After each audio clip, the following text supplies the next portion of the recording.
RD coaching classes में आपका स्वागत है। आज हम 2 नंबर के महत्वपूर्ण प्रश्नों पर चर्चा करेंगे।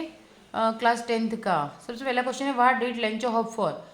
लेंचो किसकी आशा कर रहा है? तो he hoped to get a harvest if only it had a downpour or at least a shower, यानी कि कम से कम एक बारिश हो जाए जिसकी वजह से उसकी फसल अच्छी हो जाए।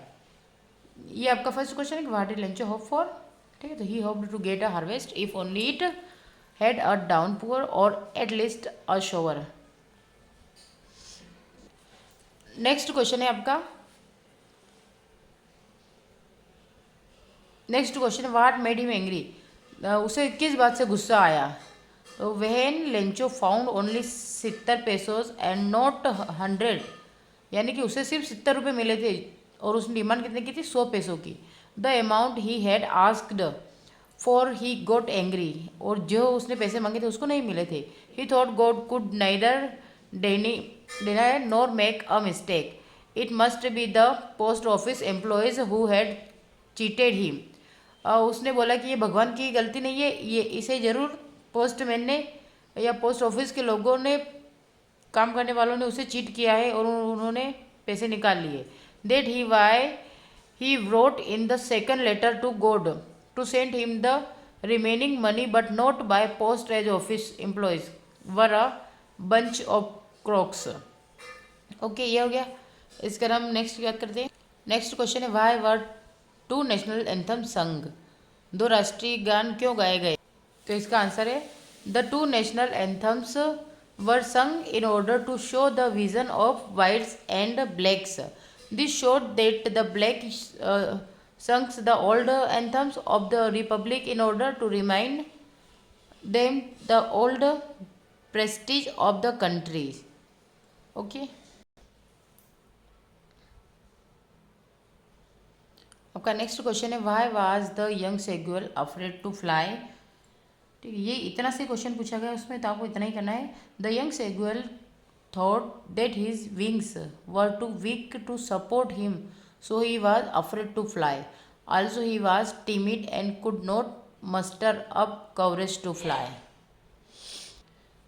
ठीक है, तो ये एक छोटे पक्षी की कहानी है, तो इसको और आप देख सकते हैं। तो यंग सेग्यूल यानी कि छोटा पक्षी।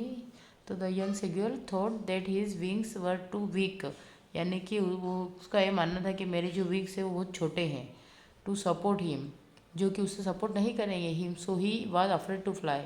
Also he was timid and could not muster up courage to fly, इसीलिए वो उड़ने का सोच भी नहीं। नेक्स्ट क्वेश्चन है, I take the risk, what is the risk, why does the narrator take it. तो the narrator who is the pilot of Dakota plane was flying from Paris to London. He was dreaming to enjoy the weekend holidays with his family. The weather was fine and he could reach England in time to enjoy the breakfast। Next question है, why was Mr. Kissing annoyed with Annie? What did he ask her to do? Mr. Kissing was Annie maths teacher, जो उसके maths के teacher थे। She used to talk and disturb the class during the his period. तो this annoyed him after repeated warning when she did not stop talking। He asked her to write a composition on a chatterbox as a punishment। तो उसको इसके रूप में एक punishment मिली थी। Next question है, what made the woman in the control centre look at the narrator struggle. यानी कि व्हाट मेड, यानी कि किस बात के कारण कंट्रोल सेंटर में बैठी स्त्री ने वक्ता की और अजीब नज़रों से देखा। तो the question that the narrator asked her who was the other pilot he wanted to thank him made her look strangely at him as no sensible pilot would fly the plane in the storm। Moreover, no other plane was seen on the radar। His questions perhaps seemed absorbed and silly to her। तो आज के lecture में हम 2 number के आगामी exam के ये कुछ महत्वपूर्ण प्रश्न जो बताए हैं। तो तब मैं जब नेक्स्ट लेक्चर आ उससे पहले आप इसको अच्छे से निपटा लें, अच्छे से प्रिपेयर कर लें, ताकि आप अगले के लिए प्रिपेयर हो जाए। अब हम नेक्स्ट लेक्चर में 3 नंबर के लिए करेंगे। तब तक के लिए thank you and keep watching.